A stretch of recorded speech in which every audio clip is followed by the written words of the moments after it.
প্রচুর সময় লেগেছে আর কি। আজকে নারায়ণগঞ্জ, আমরা ঢাকার এত কাছে যে নারায়ণগঞ্জ বাংলাদেশের প্রতিটা জায়গায় থাকার কথা, বা সেটা হচ্ছে না।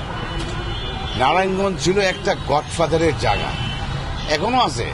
এক গডফাদার গেছে, আরেক গডফাদাররা আছে আর কি। কষ্ট করে বলে দেয়, কিন্তু অ্যাটলিস্ট নারায়ণগঞ্জে কিন্তু রংবাজি করেন না।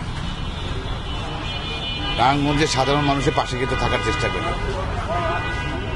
চাঁদাবাজি জায়গায় জায়গায় বন্ধ করে দিয়েন, কিন্তু আপনার রিক্সা থেকে চাঁদা, বেবি ট্যাক্সিতে চাঁদা, আপনার নিরহ মানুষকে বেশি ভাব দেখায় না। আপনার কথা কথা বলেন জনগণ জনগণ জনগণ, কোথায় জনগণ? হ্যাঁ, আপনারা আসলে কিন্তু জনগণের জন্য কিছু করেন না।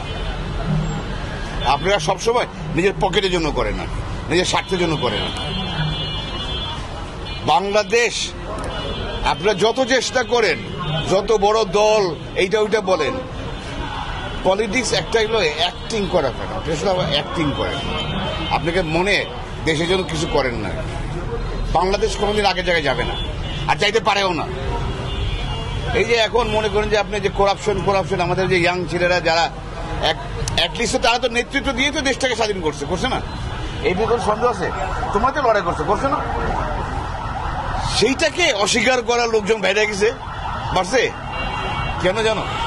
এই কিছু মির্জাফর বাংলাদেশে আছে আর কি। এরা মির্জাফর, এদের চিহ্নিত করতে হবে। আর ওই কথায় বলে যে চাঁদাবাজি, এই যে আমাদের এনসিপি পোলাপান মানে সার্জিস কো, তারপরে কি বলে নাহিদ বলো, ওই মাহফুজের কথা বলে, আসিফের কথা বলে। আরে মাহাথির মোহাম্মদ একটা কথা বলছে, কি বলছে জানো? Corruption is good if is on the table, corruption is bad if is under table. আরে তোমরা তো আন্ডার টেবিলে করাপশন করছ না তো, বাকি যারা আছে ওরা আন্ডার টেবিলে করাপশন করে। হয়তো আমাদের বাংলাদেশের জনগণ তোমরা হয়তো বুঝতে পারো না, আমি তোমার বুঝাই দেই।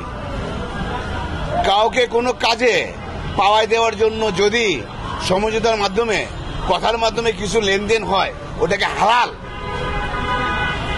আর মানুষের বন্দুক ঠেকায়া যারা টাকা নেয়, ওটা হারাম। এই হারামদের এই দুনিয়াতেও জায়গা নাই, ওই দুনিয়াতেও জায়গা নাই। এরা জীবনেও কোনোদিন দেশকে ভালোবাসে নাই। আমরা নারায়ণগঞ্জ একটা পরিবার, বাংলাদেশের পরিবার। দেশ আগের জায়গায় যাইতে পারে না, যাবে না, এটা আমার গ্যারান্টি।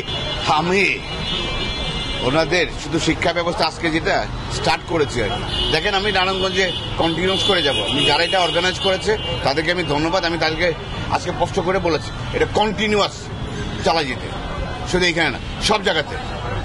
আমরা প্রতি বছর অ্যাটলিস্ট মিনিমাম বেস্ট স্টুডেন্টকে সাউথ কোরিয়া অ্যান্ড জাপান আমাদের টাকায় বেস্ট এডুকেশন করার জন্য আমরা পাঠাবো। মিনিমাম 10 জন প্রতি বছর নারায়ণগঞ্জ থেকে। প্রধান ইজ ব্যাক।